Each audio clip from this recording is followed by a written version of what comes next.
Hello, hello les copains. Bon, du coup, petite présentation aujourd'hui d'un petit build pour la 0.5, du coup, pour le Martial Artiste, tout simplement la nouvelle ascendance du moine qui est sortie donc sur la 0.5. Petit build du coup, cook à la sueur de mes neurones. Build très débutant friendly. Franchement, on est sur un build très facile d'utilisation qui tank quand même plutôt bien. On va pas se mentir, ça a plutôt une bonne survie comparé à beaucoup de builds. En termes de coût aussi, le build coûte vraiment pas très cher. Alors, on est quand même toujours sur un build de moine, donc les bâtons sont très prisés, les bâtons sont à un certain prix. Mais mis à part le bâton, je veux dire, c'est que les uniques, bon, si ça dépasse 5 divines à peine, généralement ces uniques-là, ceux-là que je vais, la chavronne, les chaussures, les Wake of Destruction, les Nike qui nous permettent du coup de poser du Shocked Ground, tout ça, je vais vous expliquer tout ça. Le Queen of the Reference. Bref, on est sur un coût qui est relativement très bas pour ce build. Du coup, le petit fonctionnement. Donc on est sur un build du coup qui va fonctionner avec Siphoning Strike, Gathering Storm pour les boss et les élites. On a le Whirling Assault, espèce de tourbillon qui va nous permettre de générer en fait des points de combo pour nos deux attaques, là où il y a les deux petits zéros. La cloche et le mantra de destruction pour aller chercher encore plus de dégâts que ce que l'on a déjà sur nos deux attaques principales. Et après, on a nos passifs, les râles de fâche pour avoir un petit peu d'AOE, le charge régulation pour aller chercher nos chances crit qui nous manquent, de la défense quand il y a des endurance charge qui proc et du skill speed quand il y a une frenzy charge qui proc. L'Herald of Thunder qui est activé en permanence, vous allez comprendre pourquoi. Et le Wind Dancer pour aller chercher un peu plus d'évasion encore. Du coup, comme je vous ai expliqué donc au tout début, en fait, on a donc les Wake of Destruction qui nous permettent de appliquer du Shocked Ground au sol. Vous voyez, il y a de l'électricité qui est posée donc sous mes pieds. Et donc le but est très simple. Vous allez voir, ça va être de foncer sur l'ennemi, tout simplement, de rouler dessus, ça va le choc. Et avec le Siphoning Strike, on va consumer le choc, ce qui va nous réaliser du coup derrière une petite explosion en AOE. Aussi simple que ça. Ça va être notre clean map. Et du coup, notre petit dash va nous servir donc exclusivement pour les boss ou les élites. Avec c'est un petit dash. Alors c'est un dash du coup, on a une attaque qu'on appelle avec un perfect timing qu'il faut relâcher au bon moment. Vous allez voir avec les stats qu'on a, cette plage du coup de timing, elle est agrandie, donc vraiment après on peut plus vraiment la louper. Ce qui va nous permettre de survivre. Je vais vous expliquer après pourquoi. De survivre et de faire des gros mobs plus facilement. On va se lancer une petite map du coup. On va essayer de lancer une map qui va se faire tranquillou. Une Hidden Grotto. Allez. Ouais, Float Sam. Ouais, allez, celle-ci. Je vous mets pas des tablettes pour éviter de rallonger la durée de la map. On va faire un petit rush au boss histoire que vous voyez le gameplay. Alors du coup, donc on est quand même sur un build qui est très rapide en termes de move speed. Sur 75% de move speed sur le personnage. Hop. Et voilà, tout simplement. Je fonce sur les ennemis. Je leur mets un coup, je les choque. Tac. Aussi simple que ça. On va quand même faire la petite brèche histoire de... Et vous voyez, dès que vous avez le temps, hop, un petit dash. Comme ça, on active la potion. J'explique après pourquoi, comment ça fonctionne, tout ça. Mais en gros, on s'active notre potion qui vient régénérer notre Energy Shield en permanence. Et donc voilà, tout simplement. Le build, comme je vous dis, il n'y a rien de compliqué à prendre en main. On appuie uniquement sur la barre d'espace pour venir choquer plus facilement. Hop, là on va voir nos élites. Hop. Et voilà, la brèche est rebouchée. Rien de compliqué, le petit dash qui a suffi pour clean les élites. Hop. Allez, on va aller chercher le petit boss que je vous montre ça sur le mono-cible. Alors, il faut savoir que du coup, moi, qui teste plein de builds différents, je n'ai pas encore eu le temps de mettre énormément de budget dedans. Il y a encore possibilité de l'améliorer en y rajoutant une Rakata, Rakata's Flow, que je n'ai pas, parce que je n'ai pas le budget, tout simplement, parce que je ne vais pas jusque-là. J'aime bien tester plein de trucs et pas rester sur le même build. Mais du coup, forcément, avec une Rakata's Flow... les dégâts seront encore plus élevés. Et du coup, on va passer du coup la résistance élémentaire de l'ennemi.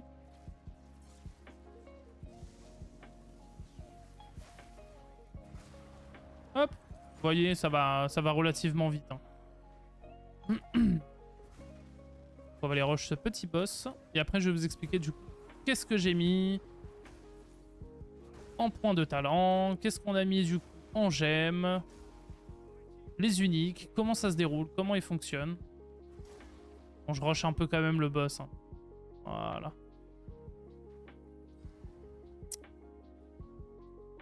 Donc du coup, sur des boss un petit peu plus chiants, faut pas hésiter. Moi, je commence souvent avec un Whirling Assault pour aller chercher du coup nos points de combo, poser la cloche, le mantra. Voilà, on a la cloche, le mantra. Et voilà, on vient bien passer à travers les cloches. Hop. Et voilà, tout simplement. Petite map en T15 jaune full ligne. Sachant que j'ai aussi mon Atlas qui est plein. Donc on est avec pas mal d'effectiveness sur la map. Et voilà du coup comment ça se déroule. Alors, l'explication maintenant. De toute façon, vous aurez en description ma petite page PoE Ninja. Je ferai pour faire un Mobalytics de toute façon et le mettre dans la description. Je m'hydrate car je parle beaucoup. Alors du coup, donc pour tout ce qui est unique. Donc, les Wake de destruction, comme je vous expliquais, du coup, permet de laisser poser à ses pieds. Donc du Shocked Ground qui reste pendant 8 secondes au sol. Donc ce qui va nous permettre tout simplement de choc l'ennemi. Pour utiliser du coup notre Siphoning Strike qui vient le consumer. Et créer une Shockwave en AOE. On va avoir du coup la Charbonne Satchel. Pareil, une ceinture qui est à très faible coût. Je crois que j'ai peut-être dû l'avoir à 15 exa. Ça vaut vraiment pas grand chose. En fait, c'est une ceinture unique qui va nous permettre à la potion de vie de s'appliquer également à notre Energy Shield. Là, du coup, on va regarder notre potion. Cette potion, donc c'est la toute nouvelle qui se loot sur l'habiteur divin. Qui vient rallonger notre période du coup, de perfect timing. Et alors, on ne peut plus du coup utiliser la potion manuellement. On ne peut plus la déclencher à la main. Par contre, du coup, chaque fois qu'on va réaliser un perfect timing, elle va s'auto-déclencher derrière toute seule. D'où le fait que je vous ai dit de réaliser du coup de temps en temps des petits dashs en map. Comme ça, on active sa popo, ça recharge notre shield, notre vie, à hauteur de... vous voyez, on est à 683 par seconde. Ce qui est énorme, hein. 2 vies plus de shield. Hein. Donc en gros, c'est un 1200 qui se régène constant pendant la potion. Tout simplement pour le côté survie. Du coup, on va avoir la Queen of the Forest. Le petit torse qui va nous permettre de récupérer cette move speed qu'on perd. Parce que du coup, si je l'enlève de ce côté-là, vous voyez, on est vite très très lent. En fait, on est bloqué par les bots parce que les bots pouvant monter qu'à 15%. Si on met une gemme, une rune dessus, on pourra monter à 20%. Mais ça reste trop faible en endgame. Ce torse, en fait, tout simplement, il nous donne 25% de move speed et 1% par 600 d'évasion qu'on a. On va stacker pas mal l'évasion. Donc forcément derrière, on va avoir nos 60... Excusez-moi, j'ai dit 75, on est à 73. Ça va dépendre des stats que vous avez. Mais on est à 73, 75, plus ou moins. On est capé. Les gants, du coup on est sur une paire de gants que de toute façon tout le restant vous pourrez analyser les stats que j'ai plus ou moins choisis. Alors après moi c'est les grosses lignes qu'il faut prendre bien évidemment parce qu'on pourra pas avoir le même stuff à l'identique mais au moins du moins vous aurez rapproché. Moi je sais que j'avais un petit peu de mal du coup pour les résistances élémentaires parce que du coup on a forcément une paire de bottes uniques, le torse aussi qui réduit la résistance fire tout ça. Donc j'ai été chercher du All Element, du All Raise, j'ai un peu de Resi Fire pour venir compenser. J'en ai même un peu trop, mais après vous réadaptez forcément les stats à vous, mais c'est plus ou moins ce qu'il faut. Moi j'ai beaucoup de défense sur mes gants. J'ai du chance crit, du extra lightning pour avoir un peu plus de dégâts lightning. De toute façon en dégâts on est en 100% lightning, hein. Je vais pas chercher d'autres éléments ou très peu dans l'arbre de talent. Le bâton, on est sur un bâton full physique avec un plus 4 au sort de mêlée. On a un 110% d'élémental de dégâts avec les attaques. Et après, on est sur du full physical avec du chance crit. Nous, on va jouer crit et lightning. Un casque, on est sur un casque du coup full energy shield. Pour le talent qui nous permet d'avoir de l'évasion par rapport à notre energy shield sur le casque. Les anneaux, on va être sur des anneaux avec de la plage lightning et physique si possible. Comme ceci. Voilà, j'ai du lightning, du physique, du lightning damage. Là, généralement, je vous dirais que le lightning damage comme ça en pourcentage, bon, c'est pas très utile, moins pour les cacs, tout ça. Là, dans notre cas, c'est pas mal. On joue que du lightning à fond, à fond, à fond. Donc du coup, ça va être plutôt sympa. Et le collier, j'ai mis de la défense dessus, voilà, de l'évasion, max shield. On a notre spirit. Il nous faut pas énormément de spirit parce que déjà, on est limité, on peut pas en avoir sur le torse. On va en avoir sur le collier. Et notre plus 2 mêlé sur l'amulette. Donc si vous pouvez avoir un plus 3, plus 4. Pareil, sur les gants, si vous pouvez aussi également avoir un plus 2 pour avoir le plus 1 grâce au Stun Fist, le talent du martial artiste. Évidemment, ça va être beaucoup mieux. Du coup, pour la partie des sorts. Alors, donc sur mon holofocus, de toute façon, comme je vous ai dit, hein, vous aurez sur ma page PO Ninja, vous pourrez récupérer toutes les informations de mon personnage, toutes les gemmes mises au complet. Du coup, on a un cooldown recovery pour réduire le cooldown pour le fait qu'elles apparaissent plus souvent. On va avoir du lightning attunement sur essentiellement toutes les gemmes. Voilà. Sur tous mes sorts, j'ai du lightning attunement parce qu'on tape pas en froid ni en fire, donc on s'en fout de le réduire. Et on vient se rajouter 25% d'extra lightning sur toutes les attaques. Overabondance qui permet d'avoir une cloche de plus qui apparaît. Donc à la place d'avoir une limite de 3, on va avoir une limite de 4 cloches. Donc elles dureront moins longtemps, mais c'est pas très grave, elles respawnent assez vite, donc c'est très intéressant. On va avoir de l'area effect, plus gros effet de zone sur la cloche quand on tape dessus, et plus d'élémental damage. Vu qu'on joue essentiellement lightning, bah, quand on regarde en fait la plage de dégâts, c'est essentiellement du lightning. On a 30% de dégâts en physique, mais c'est essentiellement du lightning. Gathering Storm. On va jouer du coup la Tassalia au rythme, une gemme support qu'on retrouve donc chez Ange. Sur le marché d'échange, pareil, à très faible prix. Quand on réalise du coup un timing parfait, on va réduire la fenêtre de timing, mais vu qu'on leur augmente ailleurs, c'est pas gênant.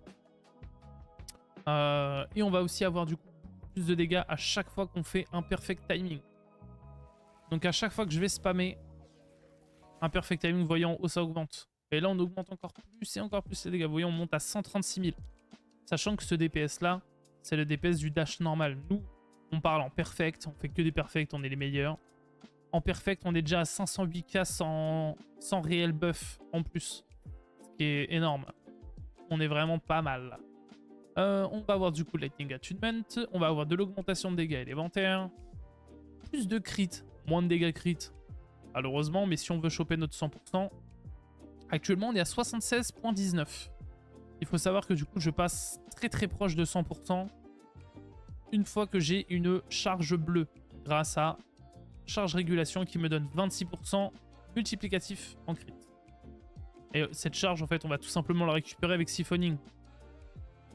On a fenêtre d'opportunité 2 qui pareil on va avoir un bonus d'évasion à chaque fois qu'on va réaliser des perfect timing. On va avoir du deflect aussi. Par rapport à ceci, 15% de deflect en plus et du dégât en plus, 35% de dégâts en plus sur le dash perfect à chaque fois qu'on va stacker à la suite. Vous voyez, le buff reste 8 secondes. Perfect. Hop. Donc là, on est à 2. On est à 3. Et ainsi de suite. On peut stacker pour les meilleurs, si vous y arrivez, jusqu'à 5. Après, ça devient compliqué, le buff s'enlève. De l'autre côté, donc Siphoning Strike, le sort qui va nous permettre, donc, comme je vous ai dit tout à l'heure, de clean notre petite map en tapant les ennemis choc. Ce sort nous génère aussi des charges de pouvoir, les charges bleues, à chaque fois que vous allez taper avec une cible qui est choc. Chaque fois que vous allez faire une shockwave en consumant le choc, on va générer des charges de pouvoir bleues. Comme ça, on est en boucle sous pouvoir, sous charge de pouvoir. On va avoir du coup le pinpoint critical pour avoir notre boost de chance crit, du dégât élémentaire. On ne peut plus infliger du coup de choc, mais on s'en fout parce qu'on l'inflige avec nos bots. Du dégât élémentaire, du dégât lightning comme avant, et le close combat qui permet, vu qu'on est au CAC, tout simplement d'avoir un petit 30% d'attaque damage en plus. Et après pour les gemmes, pour les autres sorts, je vous laisserai du coup regarder sur PO Ninja, mais ça va être essentiellement des gemmes qui vont me booster. Par exemple sur ma cloche qui va me permettre Ancestral Call de poser plusieurs cloches en même temps. D'en poser 3 La rage qui va permettre du coup de monter le niveau de rage, qui va nous booster nos dégâts à côté. Pareil, on va chercher un peu de dégâts lightning parce que on peut essayer de gratter un peu de dégâts un peu partout, c'est toujours bon à prendre. Le blazing critical sur le whirling qui va nous permettre d'avoir du dégât extra en plus. Et voilà. Je vous laisserai du coup vérifier tout ça sur la petite page du coup de PoE Ninja. Vous aurez accès du coup à toutes mes gemmes, mon arbre de talent aussi actuel. Je vous le montre là très brièvement parce que vous pourrez du coup vraiment décortiquer tout ça, mais j'ai rien de très compliqué à ne pas comprendre de pourquoi j'ai pris ceci, pourquoi j'ai pris cela. J'ai pris de toute façon exclusivement, ça va être du dégât crit, du chance crit, du dégât lightning ainsi que de la pénétration élémentaire vu que j'ai pas la raquette à ce flow. Je l'ai pas encore acheté donc je vais en chercher. Une fois qu'après vous avez la raquette, vous pouvez enlever du coup ces lignes de lightning. On va avoir aussi du shield sur notre torse par rapport à notre évasion. Le point qui nous permet, très important, de récupérer aussi de l'évasion via notre casque, qui est Full Energy Shield. On va avoir un peu d'attaque damage ici, de la défense par là, beaucoup de défense par là. Alors moi j'ai mis ici de la dextérité, pareil c'est 2 points qui peuvent se bouger. Je les ai mis parce que moi du coup je suis en manque de stats. Mais vous pouvez clairement compenser avec un anneau, un collier ou autre en tout attribut. On va avoir du coup l'augmentation d'évasion sur le torse, de la déflexion, de l'évasion. Le 1%, très important. Le 1% de chance crit base, qui est important. Du chance crit, du dégât crit. Vous voyez, ça reste des talents très basiques, mais ça fonctionne. Ça suffit du coup pour fonctionner. Actuellement, j'ai tout battu. J'ai fait l'arbitre divin, donc les 5 fois. J'ai eu aucun souci en termes de survivabilité. En fait, tout simplement, quand on spam le perfect timing en fait, du Gathering Storm, en fait, les attaques du boss, on passe à travers notre shield, notre vie, elle régène en plus en permanence. On va avoir du coup en plus des boosts dégâts à force de le spammer. On a juste après à refaire un petit peu de Whirling Assault, reposer sa cloche, son mantra, et on repart. Voilà. Je pense qu'on peut pas faire plus simple en termes de gameplay. On a beaucoup de visibilité. Donc pour débutants, je dirais que c'est très accessible. Surtout en termes de prix, en milieu de ligue, fin de ligue ou quoi, ça peut être très cher. Au moins, tout est accessible. Voilà du coup pour la petite présentation de mon petit build sur cette saison. Je suis en train de travailler sur d'autres petits builds à côté. Je vous mettrai du coup en description donc mon PoE Ninja. Je verrai aussi également faire un Mobalytics si possible. Mais je sais que pour PoE Ninja, je préfère. Je vais vous montrer ceci pour ceux qui ne connaissent pas comment cela fonctionne. En fait, tout simplement, vous allez avoir le lien de mon personnage sur le site. Vous allez le récupérer du coup comme ceci. On va le refresh. Voilà. Donc en fait, vous allez avoir tout simplement toutes les informations en temps réel. Dès que je vais bouger quelque chose ou autre, vous le verrez. Et vous avez toutes les informations. Donc quelle rune j'ai mis sur mon personnage. J'ai été comblé un peu de résistance. Vous allez avoir aussi le nom des uniques, les stats que j'ai mis, combien en dégâts je suis à la fiche. Donc ça après c'est pas très représentatif parce que nous on joue énormément sous mantra de destruction qui nous donne un gros boost de dégâts. Donc à la fiche, généralement sur mon Gathering Storm en jeu, je monte à 1 100 000 à peu près. On est à peu près à 800-900k pour le Siphoning Strike. Vous avez aussi également du coup les grosses nodes que je récupère dans l'arbre. Et vous pouvez aussi du coup ouvrir tout simplement mon arbre de talent pour pouvoir le recopier. Et voilà tout. Voilà comment fonctionne du coup ce site, comment vous pouvez tout récupérer, toutes mes gemmes support. Vous avez toutes les informations à votre disposition. Il n'y a plus qu'à, j'ai envie de vous dire. Il n'y a plus qu'à. Voilà du coup pour la petite présentation. Je vous remercie en tout cas d'avoir suivi, d'avoir regardé tout ça. Et je vous dis du coup à bientôt pour un autre petit guide farfelu.